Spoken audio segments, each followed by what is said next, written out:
I If you're wondering why I look like this, like I've lost my mind or that I'm going to, I don't know, lose it eventually, number one, no, I'm not high. I wish, honestly. Actually, I don't know. Who knows? I'm speaking crazy right now.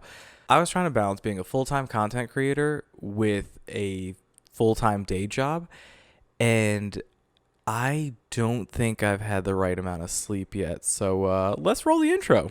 I got problems on problems on problems on problems on problems on problems I solve them. I run through the money, the pressure be calling. Left on my blessings, I feel like I'm falling. The birdie is back, tell me I'm garbage. I'm going through something, that's why I ain't calling. Phone and progression, it's all that I wanted. The phone and affection, I summon and dub it. Cause I got problems on problems on problems on problems on problems on problems I solve them. I run through the... Welcome back to another episode of the Problems on Problems podcast. I am your host, Mike Santi, and my brain and body are falling apart quickly as I film this. Like, my eyes leaking, my nose is runny. God knows what my actual eyes look like, but it is because your boy was out here doing double duty. We out here directing, filming, recording, producing, and then we're also, I guess, doing a day job and getting paid. That's nice too. But it started when an organization reached out to me, slid into my DMs, whatever you want to call it, and they said, hey, we've got a tight time window.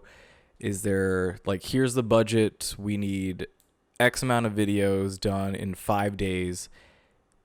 Can you do it? And I said, yeah, why not? Because, number one, exposure. Number two, more experience. Number three, it was just one of those things where I'm like, yeah, I know some of the people that work there. Y'all have been great to me in the past. And of course, I'm going to help you guys out in this situation. And plus, it's not like I was doing it for free or anything like that. So everything kind of matched up. And I said, hey, I had the availability. And man, oh man, did it turn into... It resulted in me looking like this. Leaky eye the entire episode. Runny nose. I'm not sick, but when your body's starting to fall apart, that's me right now. And I'm okay with that because, disclosure, it was completely worth it. And I would do it again, but I would also be more prepared, and allot my time a little bit more purposefully or organized. But it was really just a simple kind of like, hey, we have these 5 days to get this thing done. We can really only shoot on one of those days, and the rest of it is just editing and assembling. And I forgot what it was like to be a one-man show again. Like, I remember, okay, I know that sounds weird given the fact that literally this is a one-man show, but I mean in the sense of, like, I think there's a difference between like what I do here, where it's just mic and a tripod and a camera, where I can like set up all this stuff. Nothing really moves. It's pretty, I would say, semi-permanent. And like outside of that, like the tripod doesn't adjust in height. The lights don't adjust in height. The microphone stand does whatever the fuck it wants to do because it's an asshole. Things like that where I'm like, yeah, that's a one-man show, but it's also one video file and one audio file. This was multiple video files, multiple audio files, going back and forth. And so it just kind of reminded me what it was like to, not reminded, but it just showed me what it was like to be a one-man band, in the sense that like I was producer, I was editor, director, consultant, all that stuff, minus being like the actual talent. Like, I did everything except be in front of the camera, which I'm totally okay with. But yeah, it was definitely as my brain starts blanking, it was just a little, like I said, in my eyes, when I took on the project, I was like, oh, no biggie. And it was a biggie. And that's fine because we learn things, we move on, we adjust, try, fail, and adjust kind of thing. I severely underestimated the amount of awake hours I would be, because I had forgot the intricacies of checkerboarding your audio from multiple inputs. And for those of you that are going to zone out immediately on this, it's an audio editing technique where if you have multiple people talking at the same time, you checkerboard them, your editing file ends up looking like, your timeline ends up looking like a checkerboard, because you were cutting out the points in time where person one isn't talking and then putting it back in when they are talking, and so on and so forth. And I did that with multiple people, nerdy editing stuff, you know the deal. I forgot what that was like, because for me, I have so much ADHD that my brain can really just, it easily gets distracted. And I had to listen to 2 hours of recording just to be able to get through like one person's audio and then repeat that for 2 more people, which was fantastic. And honestly, it's why I've slept maybe 6 hours in the last 3 days, but I'm okay. We're alive. We're still doing the thing. It was really, I guess if we wanted to do a whole timeline where we go into kind of what it took to produce three or so other podcast episodes. It was a Saturday shot for about, maybe we spent about 4.5, 5 hours at the shoot. Did all the setup, the lighting, the audio testing, all that jazz. Did all that stuff, recorded the shows, did the table reads, the bloopers, the multiple takes and all that stuff. Then you come home, dump all of that data onto your computer, start editing timelines, and then you start chopping everything up to make what you guys end up seeing as an episode. And and I came to the understanding that I came to the reminder that there's a reason why all these things happen with multiple people, and why when you see these big kind of budget films, you read all those names at the end of the credits and you see like God knows how many people in all these different departments, because shoot, even for one person doing all that stuff with just three people of talent and a setup like that, it was just it was one of those things where I'm kind of glad for the experience. I'm glad I get to tell the story, but maybe we don't do that in 5 days over again, unless I'm going to just like immediately go from shooting to editing and only do that. But who knows? Honestly, if I had to do it all over again, I would. I loved it. It was such a fun experience. Hopefully, when all their episodes come out and everything like that, I'll be able to like talk a little bit more about the organization, because they stand for a really good cause, and the kids there, you can tell that they're really invested in it and they really believe in it, which is all you can really ask for from the youths of America. So that was part A, but then while doing all that, I got a new opportunity. I got another opportunity in which basically we'll save you this whole long story, but it was the chance to basically record and create a video for a different organization. But what it required was that I leave and go shoot during my lunch hour, which of course I did, because if that's like my personal time, of course I don't need to explain lunch hours to you guys. But I got back super late to my day job, where like, the point in time where like people start asking questions of your whereabouts. And we just we did what we had to do just to like make it through. And so I leave a little early on the lunch hour. We're already short-staffed to begin with, and I go film this event, film all the stuff. I film like the B-roll, the behind the scenes, some vlog-esque format stuff, and even some promotional clips.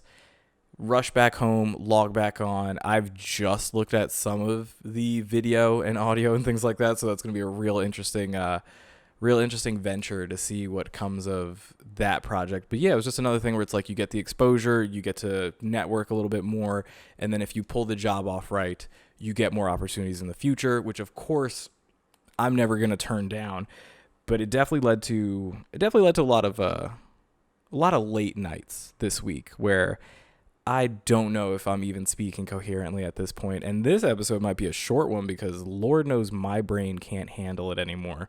And that light's getting excessively bright. Watch as Mike Santi spirals deep into a state of psychosis during this week's episode. After all is said and done, the reason why I look like this, the reason why I'm acting like this, the reason why I'm going through all this stuff is really just honestly the fact that I had to balance all of this within a corporate day job, corporate kind of 9 to 5, which is also a lie. We'll talk about that later because it's 8 to 5 and really it's 8 to like 5:30. Listen, side tangent for another day. The result of all this is really just the fact that I had to navigate all these different projects and opportunities around a corporate 9 to 5. We'll say a corporate 8 to 5. Let's make it real. A corporate 8 to 5. And it reminds me of a quote that one of my mentors told me once, that you're not tired because you stayed up late. You're not tired because you were like logging in miles and putting in the hours to kind of chase your dreams. You're tired because you had to wake up early to go to your day job the next day. And I fully believe that now. Or I not fully believe that. I understand it now, where it's like, hey, all of that, I wouldn't trade it for the world. But at the end of the day, you got to pay bills. And that's why we have day jobs. Being my multiple personalities. That's why I have a day job. It bankrolls this until eventually this makes enough money to, Lord knows, do other things.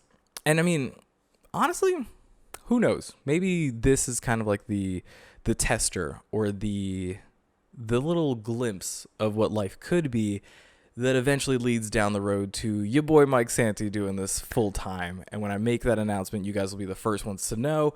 But until then, we're just going to keep on struggling, keep on doing these late nights, losing my brain cells during the day, possibly taking naps during my lunch break. At this point, who knows? All bets are off. But yeah, maybe this is what it takes, that eventually you'll see your boy full-time doing this and not having to worry about any kind of corporate entities outside of sponsors. Speaking of which, y'all want to sponsor the show, let me know. Got something in the works, but it's going to be a good one. But with that, guys, we'll take a break, do the rundown, come back. It's definitely going to be a short episode this week. I can say that without a doubt, because I'm not doing a second take. But yeah, we'll do the wrap up. We'll do everything that we need to do, get you guys on your way, and we'll kind of move on from there. P.O.P. all the time. And we're back with the great debate. Unfortunately, or fortunately, however you guys want to see it, I did not post that was a hard P. That was a super hard P. I didn't post the debate last week. I didn't post the debate from last episode on Instagram, so none of y'all got to vote on it. But just as a reminder, or because of that, we're going to do a double header this week, because we still have to find out what you guys think of would you rather laugh every time you sneeze or cry every time you fart. Personally, I'm going to go with laugh every time you sneeze, mainly because I don't have time to cry every time I fart. And when I think of cry every time I fart, I don't think like a tear is rolling down your cheek or anything. I mean like a good sob. I don't got time for that. I'd rather just like sneeze, let out a chuckle, keep it moving. I don't got time to cry, especially after a fart, which is just going to even be worse. Like, could you imagine somebody farting and then immediately crying? You'd be like, there's a lot of stuff going on with you, and I don't know how to handle this, so I'm going to give you your space, let you move on with your life. So at least for me, I'm going to pick, just so y'all know, I'm going to pick laugh every time you sneeze, because that seems like it's a lot more manageable. But the second debate you guys are going to get really came from, we'll say it's crowdsourced. I saw on someone's story, Ellie, I'll give you the shout out right now, but on her story, she was talking about her boyfriend unloading the dishwasher, and it dawned on me that like apparently this isn't just like common knowledge or anything like that, and that people unload dishwashers differently. I don't know why I didn't think that before, but this week we're going to let you guys settle the poll of, do you unload your dishwasher from the top rack first or the bottom rack first? I'll save my answer for this for next week's result, but just know I almost feel as strongly about this as like, gosh, other debates that we've had before, like toilet paper over or under, or cereal first or milk first kind of thing. Let me know how you guys feel about how you unload your dishwasher, whether that be top rack first or bottom rack first, and I will then unleash all types of hell on you guys for picking the wrong answer. So let me know in the comments. Let me know in the polls. Definitely let me know in the Instagram polls, because we're gonna have to take care of that one. But yeah, we'll have some fun. We'll figure out who's got some underlying issues that they need to cover. But with that, we move over to the Friday follows. This week, the first one, the man behind the wheels of steels, spinning the ones and twos at all of your local favorites, whether that be Fairwood, Slingshot, or anything else. And actually, if you've heard or seen of the now infamous South End Blackout, he was DJing at Slingshot when this happened, but it is none other than DJ 2 Checks. You can follow him at the number 2 Checks on Instagram. Make sure you show him some love. The guy is doing bits when it comes to spinning these records left and right, mixing these tracks. You will not have a bad time at any place that he's spinning. So make sure you go follow him. Make sure you go see where he's at every weekend, because the man is putting in the work. So make sure you go follow him at 2 Checks on Instagram. And the next Friday follow is a dynamic duo of storytellers in the page of FolkToldFolkTales, the podcast run by Juliana and Sabrina that goes over ancient myths, urban legends, and fairy tales, all in between. If you want to know about Hercules, boom, they got you. You want to know about La Llorona, they got you as well. A little scary, I'm not dealing with that one.